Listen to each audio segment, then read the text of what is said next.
Want to start using the Pinterest app, but not sure how? I'm Jessica, and in this video, I'll show you how to download and install Pinterest. Note that this video will demonstrate on iPhone, but written instructions for both Android and iOS will be listed in the description box. Now let's get started. To download Pinterest, first open the App Store. Go to the Search tab.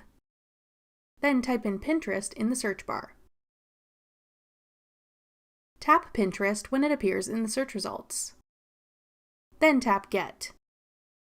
If prompted, use Face ID or enter your password to confirm that you want to download the app. Wait for the installation to complete, then tap Open to start using the Pinterest app.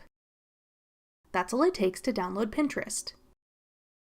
For more helpful Pinterest tips and tricks, check out our full playlist of Pinterest tutorials. Click the playlist on your screen now to watch. Thanks for watching. If you found this video helpful, we'd love it if you'd hit the like button below and subscribe to our channel. We put out great new tech tutorials like this one every day.